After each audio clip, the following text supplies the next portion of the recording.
Bharatiya Janata party को Bharatiya Janata party ने यह प्रूव कर दिया कि उसको स्टेट लीडरशिप के ऊपर डिपेंड करने की जरूरत नहीं। सबसे बड़ी आलोचना बीजेपी की जा रही थी कि आपका क्षेत्रीय नेतृत्व कहाँ है, वसुंधरा जी कहाँ है, रमन सिंह कहाँ है, या शिवराज सिंह को आपने इतने लोगों को भेज के वीक कर दिया। लेकिन प्रधानमंत्री नरेंद्र मोदी की जो पॉपुलैरिटी है और प्रधानमंत्री नरेंद्र मोदी का जो ट्रस्ट, उसने सबकी बोलती बंद कर दी, पूरे विपक्ष की बोलती बंद कर दी।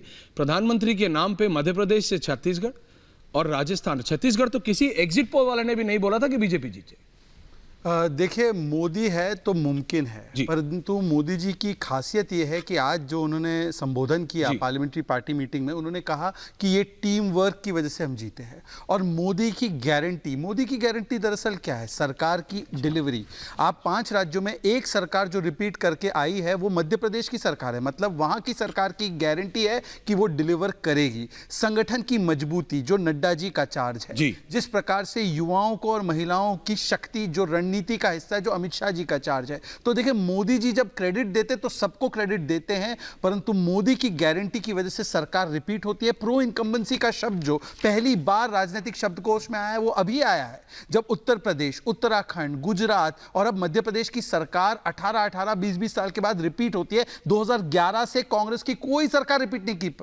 और आप देखिए, जो रिपीट करने का जो परसेंटेज है सरकारें, वो 57% है भारतीय जनता पार्टी के लिए, जबकि कांग्रेस पार्टी में केवल ये 10 या 11% है। मतलब कि कांग्रेस की सरकार मतलब नो गारंटी ऑफ रिपीट, क्योंकि उनके कारनामे ही ऐसे होते हैं। राजस्थान में, छत्तीसगढ़ में सरकार रिपीट नहीं कर पाई क्योंकि वहां की सरकार के जो कारनामे थे। और देखिए, आखिर में मैं कहूंगा कि आप स्ट्राइक रेट भी देखिए।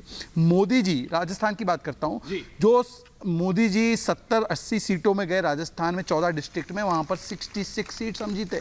और राहुल गांधी जो 11 डिस्ट्रिक्ट में गए, 60 सीटें थी, वहां पर राहुल गांधी मात्र 23 सीटें जितवा पाए। और मध्य प्रदेश और छत्तीसगढ़ में तो और भी ज़्यादा कन्वर्जन और स्ट्राइक रेट है। लोकसभा में देखें तो मोदी जी का स्ट्राइक रेट 80% है और राहुल गांधी का 17%, प्रियंका जी का तो छोड़ ही दे दिए 5% है। तो मैं इसीलिए कहता हूं कि एक तरफ है मिशन और विजन से काम करने वाला, दूसरी तरफ है नेगेटिविटी और डिवीजन वाला।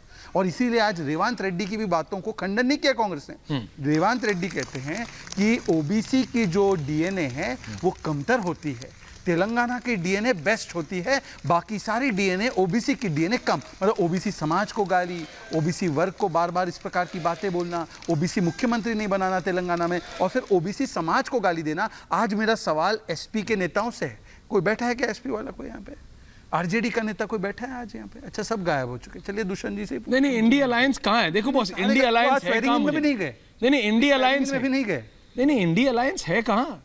और इंडिया अलायंस में समझ आ गया है पंकज जी, इंडिया अलायंस के जितने भी मेंबर्स हैं उनको समझ आ गया है कि केसीआर तेलंगाना के बाद कि भैया कांग्रेस को अगर बढ़ने दिया तो हालत होगा। और मैं उनको गलत नहीं कहता, कांग्रेस अपने लिए सोच रही है, ममता बनर्जी अपने लिए सोच रही है, अखिलेश यादव अपने लिए सोच रहे हैं। उन्होंने देख ली केसीआर की हालत कि भैया नेशनल एम्बिशन रखोगे तो यहां के भी नहीं रहोगे। पंकज जी, कोई अपने लिए नहीं सोच रहा, सब देश के लिए सोच रहे हैं। आपको क्या लगता है कि सिर्फ नरेंद्र भाई मोदी देश का सोचते हैं और इंडिया अलायंस के लोग नहीं सोचते हैं?